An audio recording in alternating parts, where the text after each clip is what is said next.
كريما نستجيرا. السلام علیکم حضرت، آپ کی بارگاہ میں ایک عرض ہے، قربانی کا جانور کیسا ہونا چاہیے؟ آپ اس کی وضاحت. بسم اللہ الرحمن الرحیم.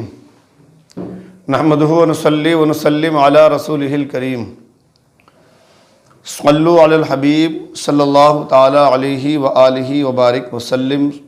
صلاۃ و سلام علیک یا رسول اللہ. معزز سامعین و ناظرین، ماشاءاللہ حافظ قاسم صاحب نے بہت عمدہ سوال پوچھا، اور اس وقت اس کی وضاحت کرنا میں مناسب سمجھتا ہوں، اس لیے کہ ایام قربانی ان قریب ہیں اور لوگ جانوروں کی خریداری میں لگے ہوئے ہیں.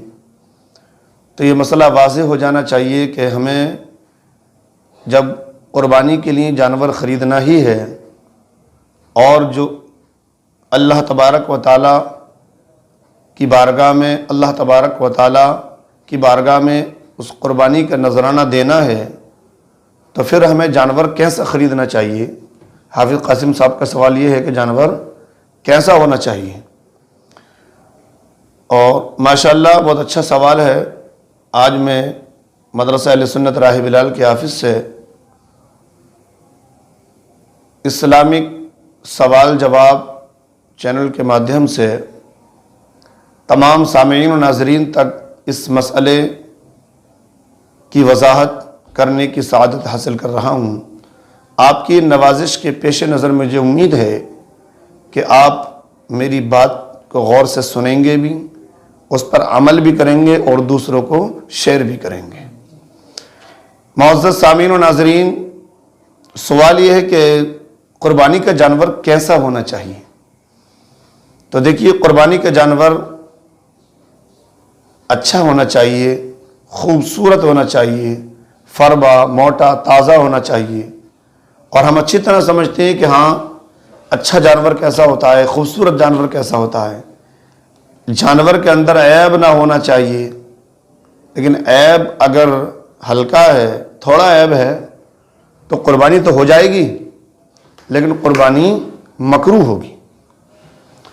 کچھ عیب ایسے ہیں جن کی حدیث پاک میں وضاحت کر دی گئی کہ فلاں فلاں عیب نہیں ہونا چاہیے. دیکھیے، قربانی کے جانور جس کو ہم عیب سمجھیں، اور اصل ایک قاعدے کلیہ میں بتاتا ہوں عیب کسے کہتے ہیں.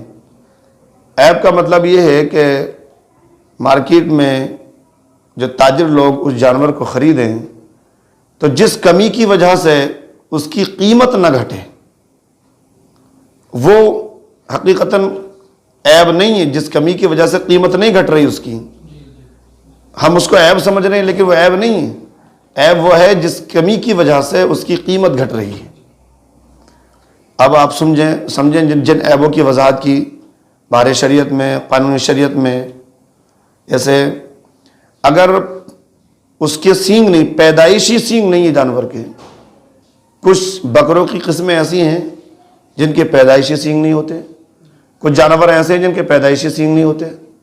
تو جن کے پیدائشی سینگ نہیں ہے ان کی قربانی جائز ہے، وہ عیب نہیں ہے، وہ ان کی خوبصورتی ہے.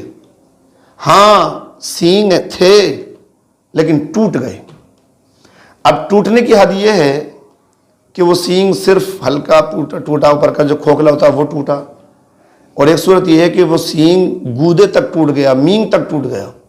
تو جو سینگ مینگ تک ٹوٹ گئے جس جانور کے، اس جانور کی قربانی جائز نہیں ہے. اچھا، اندھے کی قربانی جائز نہیں. کانا ہے اس کی قربانی جائز، اس کا کانا پن ظاہر ہو. لنگڑے کی قربانی ظاہر نہیں، جائز نہیں. اور کان کٹا، دم کٹا، ناک کٹا اور تھن کٹا، تھن سوکھے ہوئے ہوں، اور غلیظ کھانے والا جس کو جلالہ کہتے ہیں، جو صرف ناپاکی کھاتا ہو، ایسا جانور. خنثی جس کی دونوں نشانیاں موجود ہوں، یا بیمار، بے حد بیمار، ایسا بیمار کہ جس کی بیماری ظاہر ہو، اتنا لاغر ہو چکا ہو، اتنا کمزور ہو چکا ہو تو اس کی ہڈیاں چمک رہی ہیں، گودا تک نہ ہو ہڈیوں میں، تو ایسے جانوروں کی قربانی جائز نہیں ہے.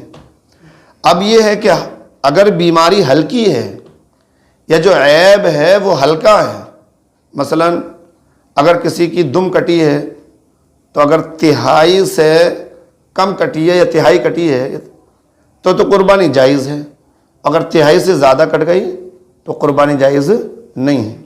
اچھا، کان کٹا ہے تب بھی اگر تہائی سے زیادہ ہے تو قربانی جائز نہیں، ناک کٹا تہائی سے زیادہ قربانی جائز نہیں، یعنی جو عضوی ہے جن کا ذکر کیا اگر تہائی سے زیادہ کٹے ہوئے ہیں تو قربانی جائز نہیں ہے، تہائی سے کم کٹے ہوئے تو قربانی جائز ہے۔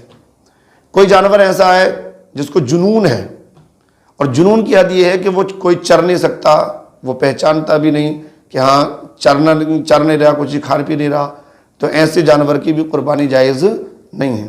اچھا، وہ جانور جس کو خصی کہتے ہیں ہم، کچھ لوگ کہتے ہیں خصی میں تو بھئی اس کے اندر عیب پیدا ہو گیا، اس کے خصیے نکال لیے گئے، یا مجبوب جس کا عضو تناسلی نکال لیا گیا ہو، تو خصی جانور کی قربانی جائز ہے، اور مجبوب کی قربانی بھی جائز ہے جس کے عضو تناسل نکال لیا، کیونکہ یہ عیب نہیں ہے، بلکہ خصی جانور کی تو گوشت بھی اور اچھا ہوتا ہے، اور خصی جانور کی قیمت خصی ہونے کی وجہ سے گھٹتی نہیں ہے، بلکہ اس کے اندر یہ اس کی خوبصورتی ہے۔